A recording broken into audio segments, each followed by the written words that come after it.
Welcome back to Breakfast Television, and we welcome back to the program food writer Dan Clapson, who's going to help us make our own truffles in celebration of Valentine's Day. Happy early Valentine's Day. To you as well. Go Canada, go. Yes, I like always. that everything Represent. matches, and well, while we're watching the games, we might as well carb load. Exactly. Because why carb wouldn't load on we? chocolate, why not, right?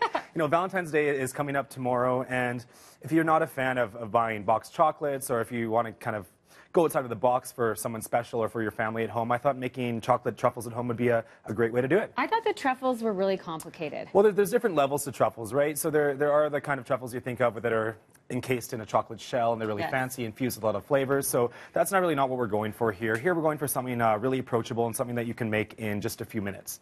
DIY truffles. Very, very easy. So first things first, we're not going to use hot cream today because we don't have a ton of time, but all you do basically is take heavy cream or coconut milk if you want to stay vegan. You cook it on the stove until it's just about to simmer, and then all you do is you pour it over some chocolate. And what kind of chocolate do you like to work with? I have a mix of dark chocolate and milk chocolate in there. You can use whatever you want, though, whatever your preference is, for sure. You stir that up. Once it melts, you put it in the fridge and let it set for a couple hours till it gets really firm. And then we end up with these variations here. Okay, so that's just cream and chocolate. Just cream and chocolate, yeah, or coconut milk again if you want to stay vegan. Yeah. And again, super, super simple. In this one, I put in some crushed almonds just for a little bit of texture and flavor. And in this one, I put mint leaves. So again, you have that sort of, after eight kind of flavor going on.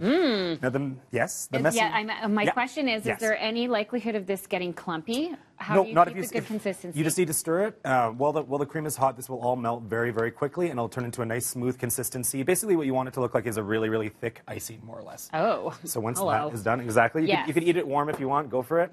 But we're going to cool it down. The truffles. Just take a spoon and eat it right out of the pot. Exactly. Now, this is the fun part. So once it's cooled, again, you get a dish out, put some cocoa powder down or some icing sugar. You take a spoon. You've always have beautiful nails, so we won't make you do this today, but I'll do it. Thank you. Take a little scoop out. And we are going to just roll this into a ball. See, this is where the messy part comes in. Yeah, so far so good. Exactly. And then you just kind of coat it in the cocoa powder. And probably the less contact, the better if you have hot hands. Exactly. So you got to work quick. And we can pop these back into the fridge and then let them kind of set again. Let's do a couple more here. But again, super easy, fun to do with the kids. Kids like being messy. It's not too much of a cleanup, although this is looking a little bit rough on my hands here. Sure. But it's all in the name of love, right? Yeah, of course it is. For the love of truffles.